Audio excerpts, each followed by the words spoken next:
The most painful deaths caught on live stream. What the fuck? Most painful deaths caught on live stream is crazy. Wait, one of these gonna happen to me? Let's actually see. I'm actually interested. Kick incident.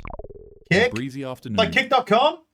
Makes sense. In August 2025, a 25-year-old Kick streamer was invited backstage to a wrestling event as a guest of the show. Oh, hell no. When the streamer showed up, a 39-year-old wrestler would see cameras and video recording equipment following the man and mistakenly think that he was another wrestler that was acting for a skit. The wrestler would jump into full-on acting mode. Upon interaction, the streamer would say that he doesn't know who the wrestler is, and the wrestler would take that as his cue to get into character. Oh, hell no. He picked up a canned beverage and smashed it on the streamer's head, leaving him completely baffled. The wrestler's partners would step in and immediately let him know that the streamer wasn't a part of their wrestling set. Surprised and deeply embarrassed, the wrestler stopped playing as his persona and apologized to the streamer. And, reasonably Wait, where's this clip at? I want to see this clip. enough, the streamer accepted his apology. The two shook hands, and the streamer would later on be invited by the wrestling crew to jump in the ring for a skit. They told him that he could pick up the wrestler and do one move on him to make up for what happened, and just like that, the beef was settled. That is, until you realize that the 25-year-old streamer was being watched by hundreds of people in his Kick stream, and they all just witnessed the silly mistake on live camera. His chat began poking fun at him. They'd say that he got knocked out from a prop can, and then they'd begin asking the streamer why he just sat back and let it happen. Oh, hell no. Together, his chat began calling him a coward, and something that starts with B and rhymes with glitch. Alright. And it didn't help that his father also egged him on by poking fun at how he was hugging a bunch of men in tights. What? Hey, yo. Because when I mentioned Did you get jumped by a bunch Oh, it's the Rampage Jackson son incident. Oh. Oh. You said what? I looked at your stream. You were hugging on some dudes, some booty shorts. I wasn't hugging on nobody. Fucking pro wrestling show. Tension slowly simmered in the wrestling arena as the night progressed on. The man began feeling a mixture Yo, this of one's pride, low-key. This one's actually low-key kind of like curves. I didn't know that thing happened before. This one's low-key still kind of bad though. He literally gets into the ring and just beats the shit out of him. anger, and the pressure of being watched by hundreds of people online. And as the verbal jabs continued, his restraint began to crack. These people aren't the only ones to have stories. Everyone comes from a family, and families have stories too. MyHeritage is the leading family history platform. Oh man, get this weak-ass ad out of here, man. What the fuck? That being said, let's get back to the video. He let the comments get to him, and soon enough, he became unable to separate an online chat room from reality. After the wrestler got on stage and began his performance, the streamer would be given the signal to join in. He jumped into the ring, and fueled by adrenaline and rage, he lunged forward at the unsuspecting wrestler and lifted him off the ground by grabbing his legs. For a moment, he carried the wrestler in the air. Everybody cheered and applauded the young man, thinking it was a part of the act. But in a moment, the tone shifted. While still carrying the wrestler in the air, the streamer would slam him onto the ground with such brutal force that it'd instantly knock the man out. Without a moment to waste, the streamer hopped onto the man's body and began unloading a fury of punches to his face. The live stream kept rolling as the wrestler's body went completely limp, and the man continued punching his defenseless head. The crowd began screaming, and a group of wrestlers jumped onto the stage to subdue the streamer and kick him out of the venue. Wait, chat, have you guys never seen this before? Have you guys never seen the clip of this before? Actually, like, I thought it was... He let his emotions and a stupid live stream get the best of him. And now, because of that, this 39-year-old war veteran who used wrestling as a coping mechanism to fight off his PTSD was fighting for his life in a hospital bed. Within hours, the video had spread across the internet, shocking everybody who watched it.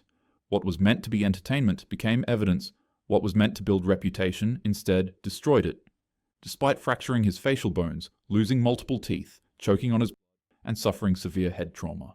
Yeah, I'm happy to announce that at the time of this video, Psycho Stu is seemingly in better condition now. The Facebook incident. Facebook! On a sweltering afternoon in May, a construction site on the brink of collapse. Flames surrounded the site as workers clung to metal railings inside of the concrete building, and smoke curled from different directions. People became scrambled, abandoning their tools and blaring their alarms as a thick black smoke swallowed the building that they were working on. What? Many workers escaped the inferno, but inside, 2 men found themselves trapped. They too tried to escape the danger, but due to structural collapse and extreme heat blocking off their escape routes, they found themselves stuck. One of the construction workers thought quickly. He pulled out his phone from his pocket and started a live broadcast to call out for help. His words trembled with desperation. Behind him, Dude, this would not work for me, considering when I go live, it takes about like 2 minutes for someone to even type in chat. I'd be dead by the time I even start. By the time I start the stream. G. flames flickered orange in the haze. Every cough, crack, and distant roar amplified the sense of impending doom. Oh, hell no. Viewers tuned into his live stream and witnessed the corridor ahead become consumed in flames, leaving behind no exit in sight. The other remaining workers that were trapped in the lower part of the building were rescued by fire crews. Ladders, axes, and officials all came clawing through flame to bring them to safety. They emerged splattered in soot with stained clothes, watering eyes, and burning lungs. But for the 2 construction workers on the higher part of the building, they were still trapped. They continued to cry out for help on the live stream, but due to the amount of smoke that covered the building, visibility became impossible.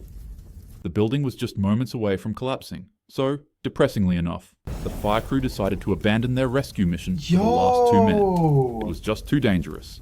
The men remained on live stream calling out for help, but in a split second, it ended abruptly. The building came crumbling down. Afterwards, investigators would later find that safety protocols were neglected, egress routes had been compromised, and the blaze had spread faster than anyone anticipated because of negligence. The live stream became immortalized as the 2 men's shocking last moments alive, but their legacy lives on in the loved ones they left behind. Hell no. May their souls rest in peace.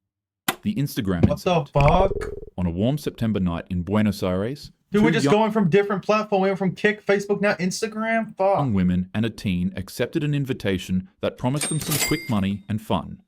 They received the message through a friend of a friend. Apparently, some people were willing to pay the girls to attend a private party. Delighted by the opportunity, the 3 ladies accepted. Later on, they would arrive at a quiet house in Florencio Varela. What the fuck? But unbeknownst to them, it'd be the last building they'd ever step in. What waited inside wasn't music, dancing, or partying, but rather a masked gang carrying ropes, weapons, and evil intentions. What? The girls were all accused of stealing something that didn't belong to them. It was a package of illegal items that seemed to carry more weight than their lives ever could in the eyes of the men holding them hostage. They all brought out their phones and went live. 45 exclusive viewers joined in, and just like that, the infamous stream had officially begun. The gang shouted at the woman and told the viewers that this is what happens when people steal from him. The men then begun to beat on the captives, while also removing their fingernails from their hands. The beatings continued for a long period of time until they finally stopped the 3 women and ended the stream. What the Days fuck? later, the house was raided. Beneath freshly turned soil in the men's backyard, police uncovered the 3 bodies of the women buried in multiple pieces. The stream had ended, but its echo spread across Argentina, igniting pure outrage and grief. It was no longer just a crime. It became a symbol of how easily life, innocence, and dignity can vanish when cruelty hides behind a camera. Fortunately, however, the police have recently arrested the mastermind behind this atrocity. May these women's souls rest in peace. The live leak incident. On a calm Friday afternoon in Christchurch, prayers had just begun. The sun fell softly over the city as hundreds gathered at Al Noor Mosque, a place of peace, ritual, and routine. Oh no. Not the mosque. Across town, a man sat alone in his car, checking his weapons and pressing the streaming button to go live on Facebook. The broadcast began. Oh no. He drove slowly toward the mosque, and when he stepped out, his camera followed. He placed his camera on his helmet, then pulled out his weapon and began one of the worst known atrocities in New Zealand. Fire rang out inside the prayer hall. Yo, wait, this was in Christchurch, no? Or am I tweaking? He said sub to PewDiePie and PewDiePie made a video about it? Wait, I want to watch that after. Worshippers panicked on camera and scrambled for cover in confusion. What the fuck? In as little as 2 minutes, the live stream showed nothing but pure chaos. Corridors echoed with screams, doors slammed, and footsteps tried running to escape, but it would be to no avail. As worshippers ran out of the mosque and spilled out onto the street, the man walked back outside, reloaded his weapon, and fleeing. And then he drove off and arrived at a second mosque known as the Linwood Islamic Center. Depressingly enough, even more lives were taken at this mosque. What? Well, that is, until a brave worshipper fought back. Abdulaziz attacked the man with nothing but a credit card machine while ducking and avoiding gunfire. What the fuck? Eventually, the brave man found one of the streamer's used weapons that he had discarded on the ground. He picked it up and chased the man away with it, and then he threw the empty weapon into the back of the man's car window, forcing him to flee. The day was finally saved as police officers later on arrested the man. But what was left behind was 51 human casualties, a city in mourning, What? Killing 51 people. What the fuck? Oh, fuck. and a nation forever changed. The footage exploded all over LiveLeak, where it was re-uploaded numerous times. The situation was so bad that the entire website became blocked by the country's biggest internet providers. New Zealand made significant reform with laws aimed to specific weaponry. A man who attempted to become immortalized through an atrocity failed to realize that he only set the stage to show off the capabilities that human courage can excel to. What the fuck? Rest in peace to every one of these victims, and Abdul's actions has my deepest and most profound respect. We could all learn a thing or two from him. Anyways, with that being said, have yourself a happy day. Don't forget to start your 14-day... Have yourself a happy day. You just told me that 51 people got shot in a mosque. What the fuck? Alright, bro. You know what? You got it, man.